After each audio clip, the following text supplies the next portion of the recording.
ಇವತ್ತಿನ ದಿನ ಯಾಕೋ ಚೆನ್ನಾಗಿಲ್ಲ ಅಂತ ಅನಿಸ್ತು. ಯಾಕಪ್ಪ ಅಂದರೆ ನಮ್ಮಮ್ಮ ಎದ್ದಿಸಕ್ಕೆ ನಿನ್ನೆ ನನಗೆ ಕಸ ಗುಡಿಸು ಅಂತ ಹೇಳ್ತು. ಆಗ ಆ ಕಸ ಗುಡಿಸೋಷ್ಟೊತ್ತಿಗೆ ಸಾಕಾಗೋಯ್ತು. ಆ ಕಸನ ತೊಗೊಂಡೋಗಿ ನಾನು ಡಸ್ಟ್ಬಿನ್ನಿಗೆ ಅಂತ ಹಾಕೋಕ್ಕೆ ಹೋದೆ.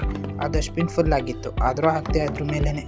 ಆಮೇಲೆ ನಾನು ಹೊರಟೆ ಕಾಲೇಜಿಂದ ಹೋಗ್ತಾ ನನಗನ್ನಿಸ್ತು ನಿಮಗೆ ಏನೋ ತೋರಿಸ್ಬೇಕು ಅಂತ. ಇದೇನು ಅಂತ ನೋಡಿ ಫ್ರೆಂಡ್ಸ್, ಇದು ನೋಡಿದ ಮೇಲೆ ನನಗೆ ಕಮೆಂಟ್ ಮಾಡಿ, ಲೈಕ್ ಮಾಡಿ, ಮತ್ತು ಅದು ಏನು ಅಂತ ಹೇಳಿ ಗೈಸ್.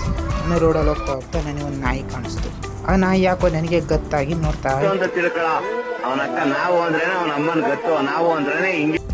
ದಾರಿಯಲ್ಲಿ ಹೋಗ್ತಾ ನನಗೆ ದೇವಸ್ಥಾನ ಕಾಣಿಸ್ತು. ಅದನ್ನು ಕೈ ಮುಟ್ಕೊಂಡೋದೆ.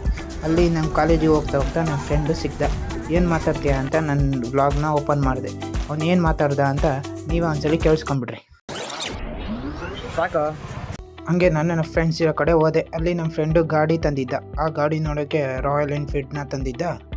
ಜನ ಜಾಸ್ತಿ ಇದ್ರು ಅಂತ ನಾವು ಸೈಡಿಗೆ ಹೋದ್ವಿ ಬೆಂಡ್ ಹಾಕ್ಕೊಳ್ಳೋಣ ಅಂತ. ನಾನು ನಮ್ಮ ಫ್ರೆಂಡು ಬೆಂಡ್ ಹಾಕ್ಕೋಬೇಕಾದ್ರೆ ಒಂದು ಸ್ಟೈಲಿಸ್ಟಾಗಿ ಒಂದು ಸ್ಕೂಟಿ ನಿಂತಿತ್ತು. ಆ ಸ್ಕೂಟಿನ ನೋಡ್ತಾ ಇದ್ದರೆ ಆಹಾ ಅನಿಸ್ತು. ಹಂಗೆ ನಾವು ಲೈಬ್ರರಿಗೆ ಹೋಗಿ ಬರ್ಕೊತ ಕೂತ್ಕೊಂಡ್ವಿ.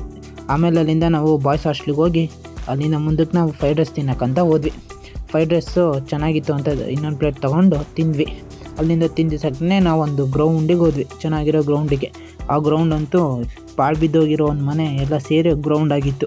ಅಲ್ಲಿಂದ ನಾನು ನಮ್ಮ ಫ್ರೆಂಡೆಲ್ಲ ಗೋಲಿ ಆಡ್ತಿದ್ರು. ಅದನ್ನು ನೋಡ್ತಾ ಏನು ಚೆನ್ನಾಗಿ ಗೋಲಿ ಆಡ್ತಿದ್ದಾರಲ್ಲಪ್ಪ, ನಾನು ಹಂಗೆ ನೋಡ್ತಾ ಇದ್ದೆ. ನಮ್ಮ ಫ್ರೆಂಡು ಗೋಲಿಯಲ್ಲೇ ಕ್ರಿಕೆಟ್ ಆಡೋಣ ಬಾರೋ ಅಂತ ಕರೆದ. ಅಯ್ಯೋ ನಾನು ಬರೋಲ್ಲ, ಹೋಗಲ್ಲೇ, ಗೋಲಿಯಲ್ಲಿ ಯಾವನ ಕ್ರಿಕೆಟ್ ಆಡ್ತಾನೆ ಅಂತ ಅಂದೆ.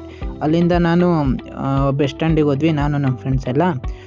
ಭದ್ರಾವತಿ ಬಸ್ ಅಂತೂ ಜನ ಇಲ್ದಲೆ ಖಾಲಿ ಹೊಡಿತಿತ್ತು. ಈ ವ್ಲಾಗ್ ನಿಮಗೆ ಇಷ್ಟ ಆಗಿದೆ, ಲೈಕ್ ಮಾಡಿ, ಶೇರ್ ಮಾಡಿ, ಸಬ್ಸ್ಕ್ರೈಬ್